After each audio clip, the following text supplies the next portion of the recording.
Today I would show you my setup, how to record bass, and you can use this setup, of course, to go on stage with your profiler and your bass. And I will show you my favorite rigs, my basic rigs, how I set up my effects. Kemper Profiler Tones and Talks. Hello, everybody. This time and for the next couple of episodes, we have a special subject, and well, it's not so special because it's an integral part of any band, and where there are guitar players, there are bass players, of course. And sometimes bass players think Kemper is not for them, and we want to just show them that this is not true, and that Kemper has a lot of stuff for bass players, which is very, very cool stuff. And Thomas Dill, who is of course with me again today, hello Thomas. Hi. Has come up with a wide bouquet of subjects that are relevant for bass players, and we would like to start, well, basically with the basics, the amp tones and stuff like that, all the parameters you sort of know from your devices you're using. And then from there, we will go with the next episodes step by step into some special territories like parallel path, and then effect stuff, and special distortion treatment for the bass and stuff like that. So to cut a long story short, let's just dive in with the first installment of our bass tone sessions here, Thomas. So what do you want to bring to the bass players there to understand about the profiler and the possibilities? Yeah, first of all, I'm not a bass player. I'm a guitar player who plays bass, but I play a lot of bass. I record a lot of bass here. And today I would show you my setup, how to record bass. And you can use this setup, of course, to go on stage with your profiler and your bass. And I will show you my favorite rigs, my basic rigs, how I set up my effects and all that stuff. So let's start how the connections are. So I record always two tracks. So one track, the direct out DI'd bass, so that's what many people do, use the direct bass signal and record it on one track, and then go from, normally you have a DI box, go from that DI box to an amp and have a microphone in front of the amp, and then record this amp signal and then mix that signal.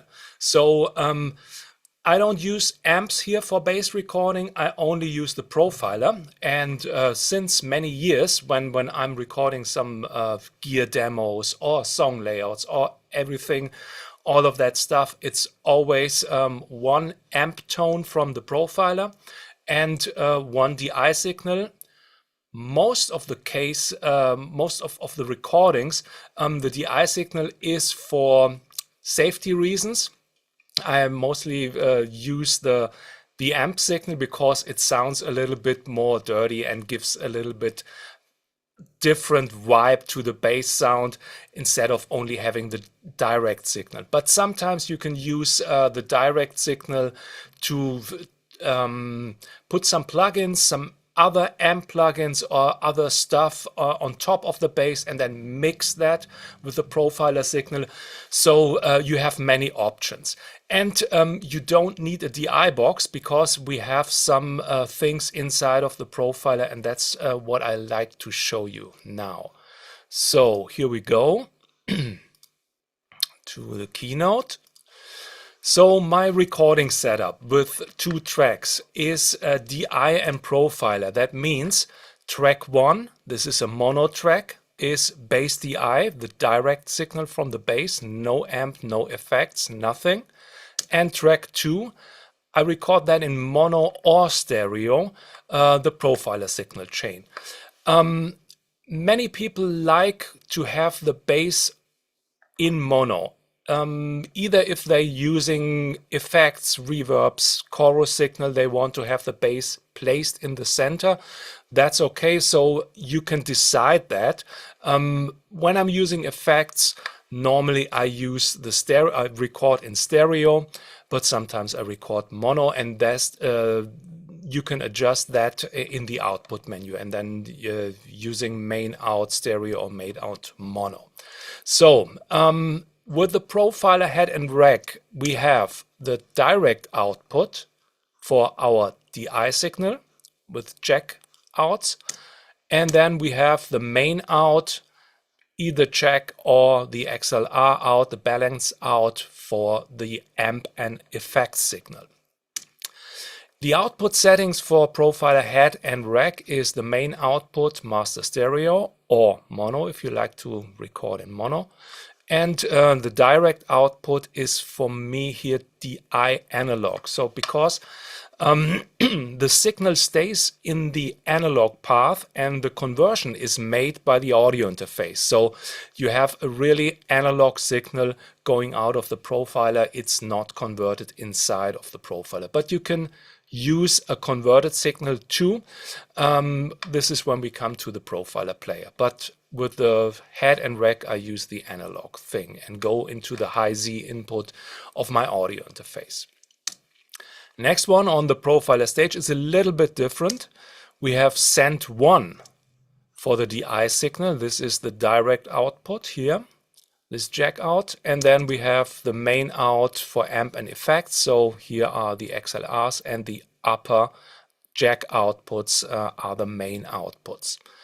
So this is how you set that in the rig manager at the output section. So master stereo or mono at the main output, and send 1 here, DI analog or DI low or DI high, as you like to. The player has less outputs, and we've changed it, or I would change that. You can do different things. So I would take the left and right, the monitor out for amp and effects, because they are stereo. The XLR main out can be also stereo with a split cable, but if you don't like to use a split cable, so then use this one for the DI signal.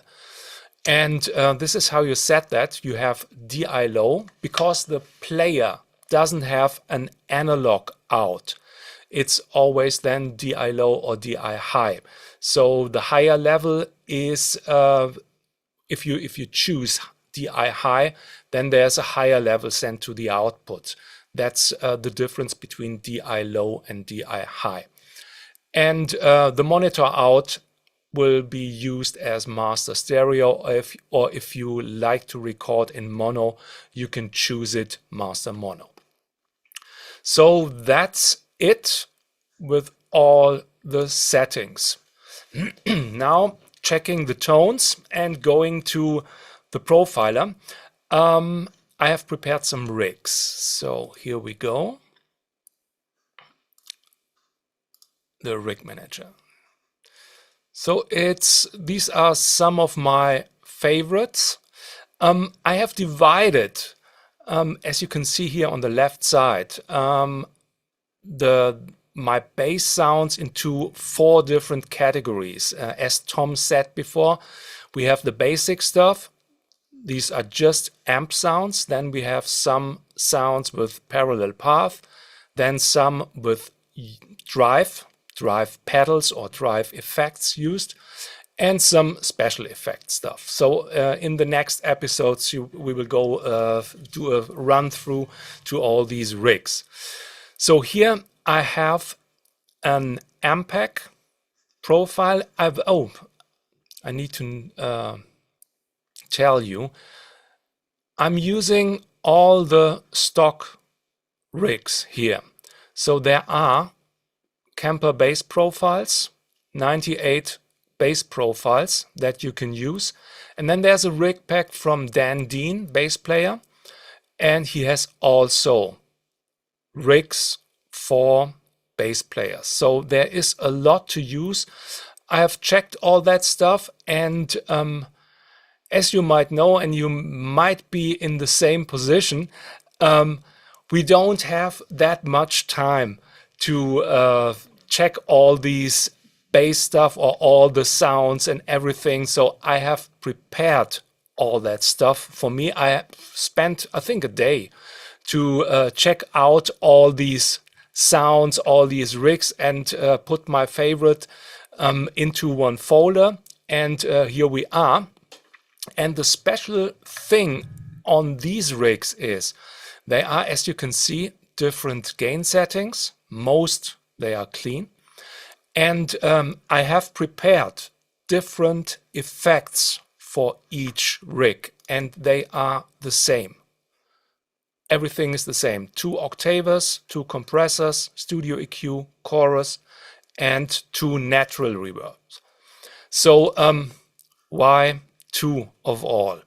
It's just to have quick access to different sounds. So in kind of time savers. So I have one basic amp setup. All the effects are off, as you can see. So this is the clean amp pack.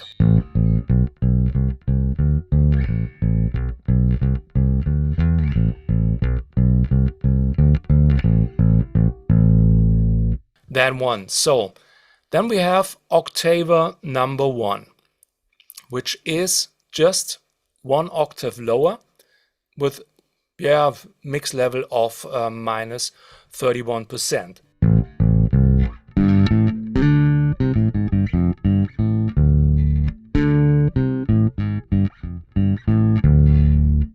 The next octaver is a little bit more intense.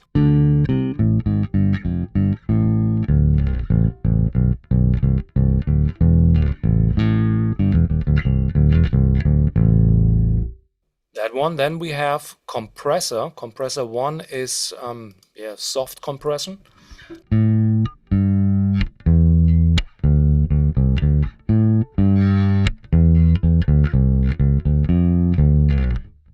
Then we have, so you can see, threshold at 3.6, attack for 8, not that much squash, and the mix level is at 77%.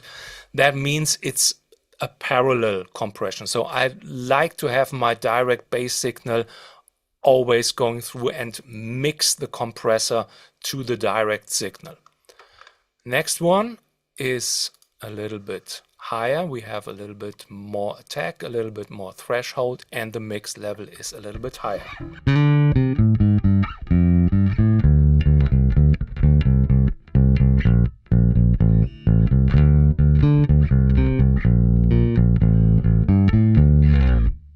That one.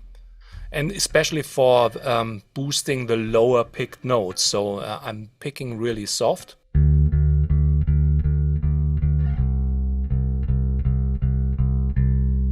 Without the compressor.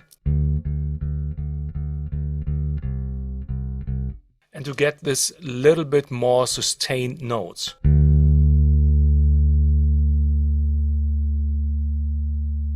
Without.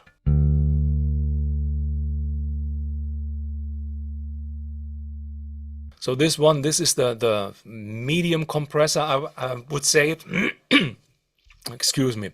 And this helps for ballads to have the tone really long sustained.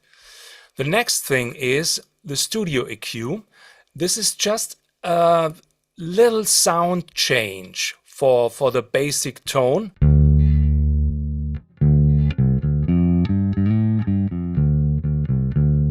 As you can see, there's just the high gain, high frequency at 2.4 K is just lowered so that I have a not that treble tone.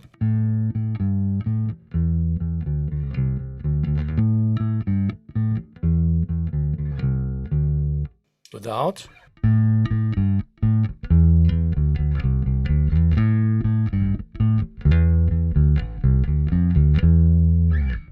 So that one. Then we have a little bit of chorus.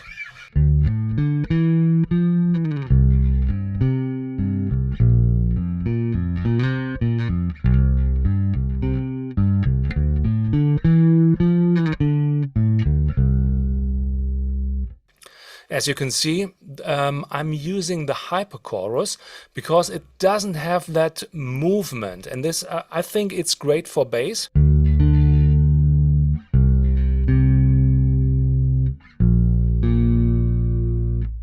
I put the crossover at 116 Hertz so that the really low notes are not that much affected by the chorus. And as you can see, the mix level is at 53%. So it's a bit different to the guitar tones. So soft use of effects. And of course, for these basic tones, this is just to kick in fast some different settings and to have these available. So this is with the concept of these effects that I'm using is just like I have a pedal board for that. So, and kicking in some effects. And it's great. I have a pedal board with 2 octavers, 2 compressors, and of course 2 reverbs. And why reverb? When I'm using an amp, or when you're recording an amp with a microphone, you will hear a little bit of room from this microphone and from this amp tone. So what you just heard was only the direct sound, and sometimes you need a little bit of room, or you like to have this roomy tone, and this is what these natural reverbs are.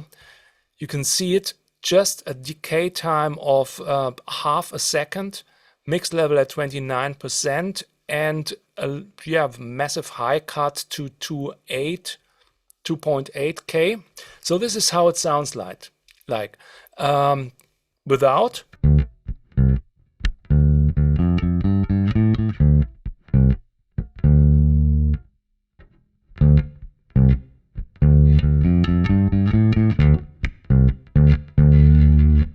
So a little bit room. Then the next one, second one, is the larger room. So you can see nearly a second, and not that big room size. Again, without.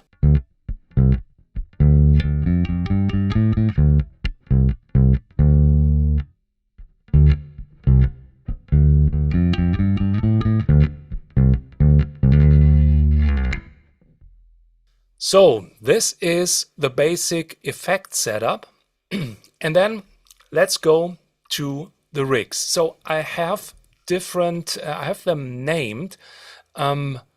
This one is pre, that means preamp. This is a profile of a Focusrite preamp. And then I have DI.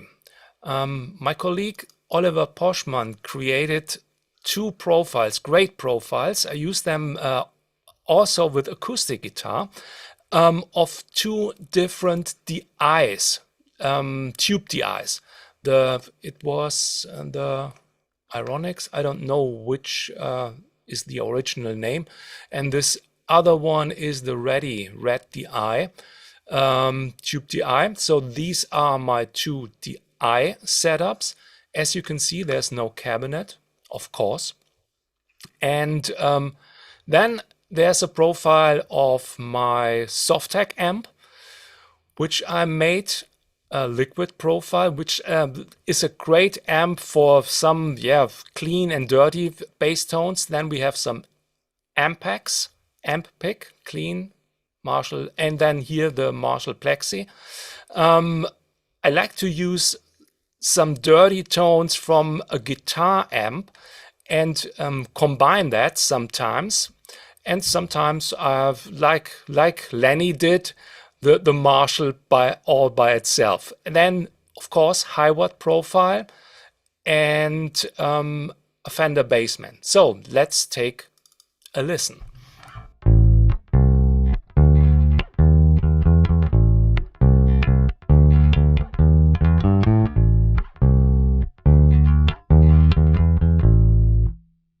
And this one.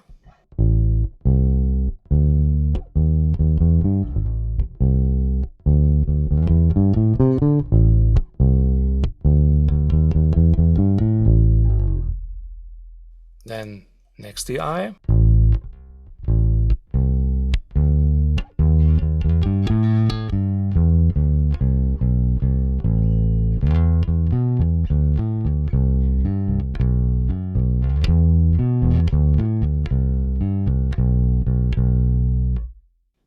Next one, the soft tag.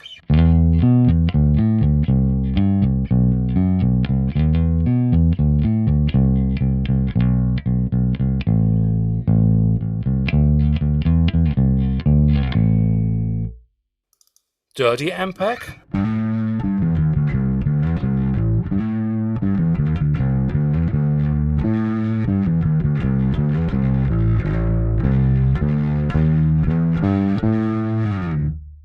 The clean one, you've heard that.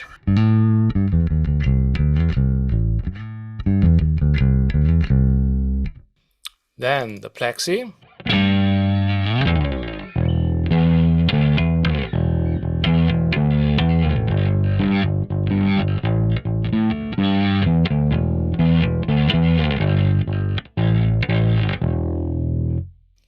High watt.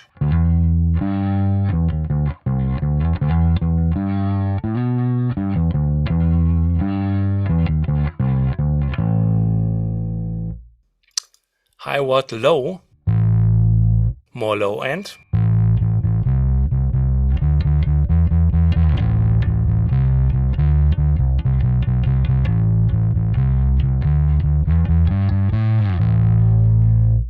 And the bassman.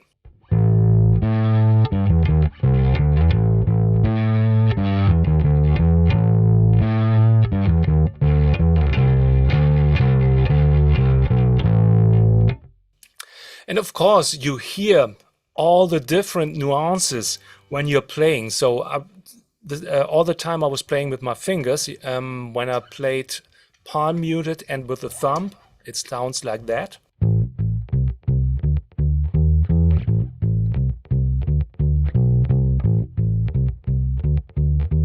Fingers.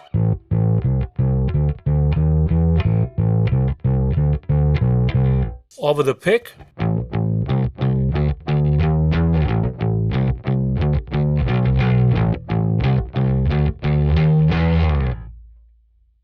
So, okay, these are the basic rigs, and of course, you will get that all those rigs on the Rig Exchange. Just check out TT as the pre, and then you see all the names here.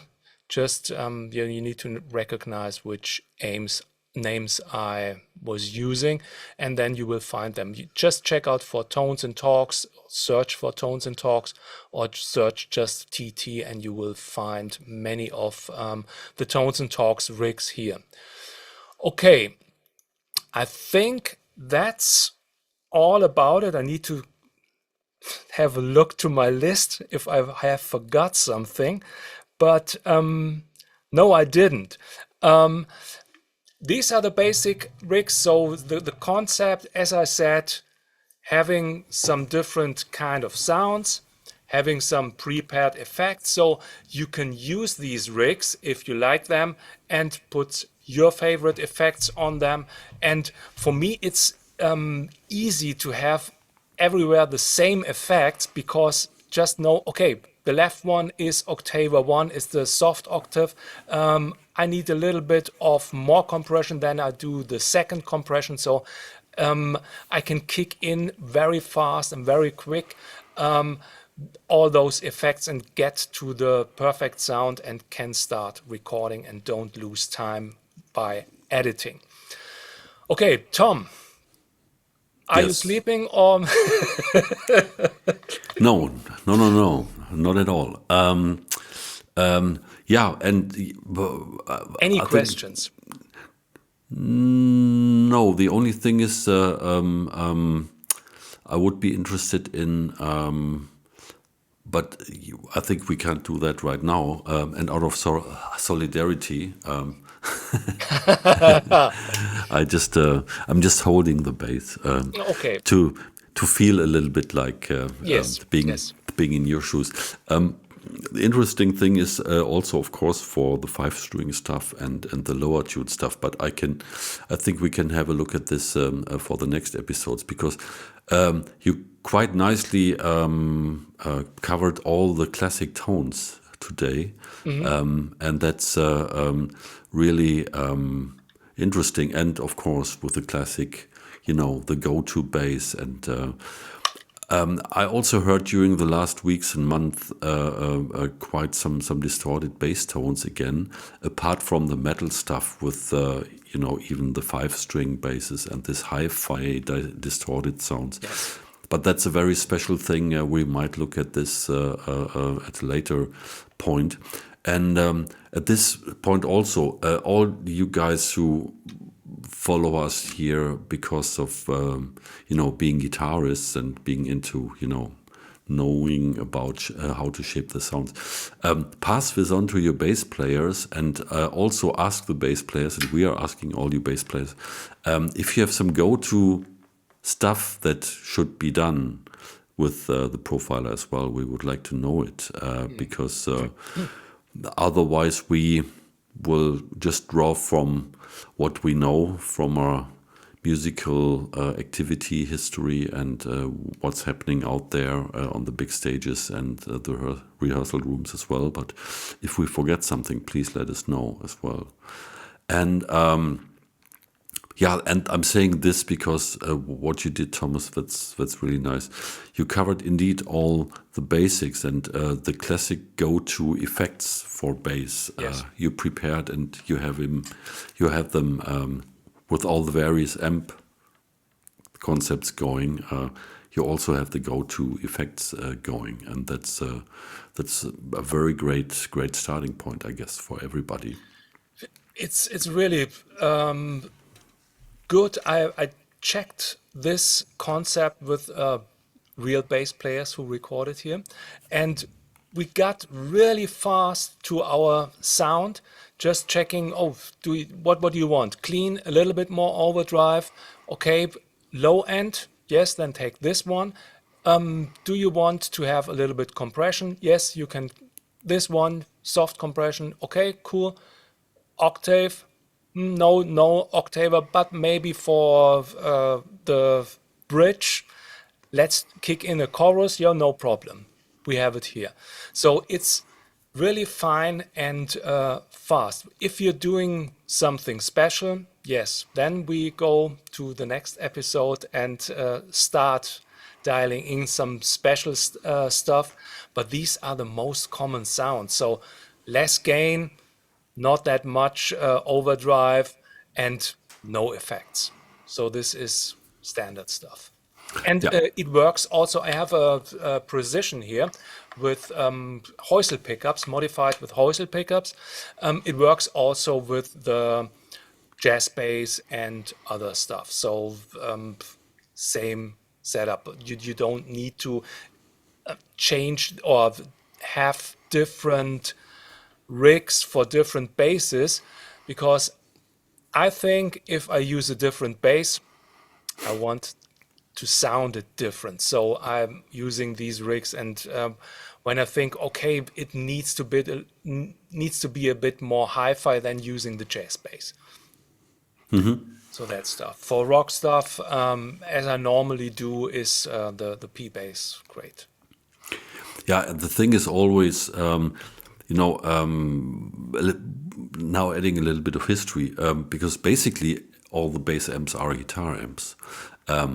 It's just that as time went on, bass players would have liked to get a little bit louder, because to get the bass sound loud enough to compete with two Marshall stacks and stuff like that was really a challenge. And so that's when the MPEGs and all the other guys came with the 400 watts and 600 watts and 800 watts and stuff like that.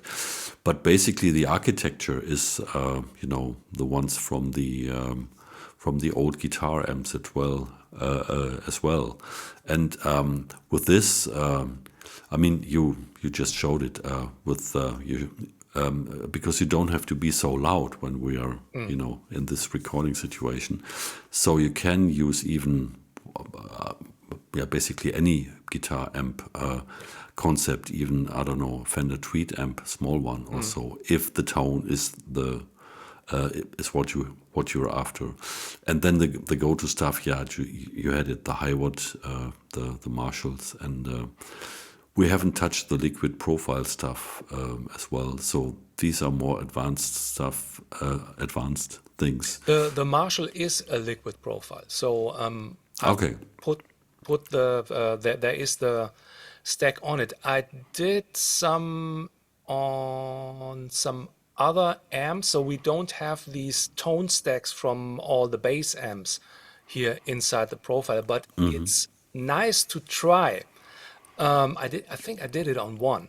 You will see it when you download all the rigs, and it has then a certain EQ and a different kind of EQ, so you can really tweak your sounds with using those different tone stacks, and maybe use a Vox tone stack for an Ampeg amp, or use where with the Vox you have this high cut. This is great to use, and also using Fender Bassman tone stacks for Ampex or something like that. So that works fine. Yeah, wonderful. So that should be it for today, I guess. Get the rigs and check them out on your own and come up with questions for us. And we're looking forward to more exciting stuff around, designing bass tones with the Kemper profilers. Thank you so much, Thomas. And yeah, see you soon. Bye-bye. Bye.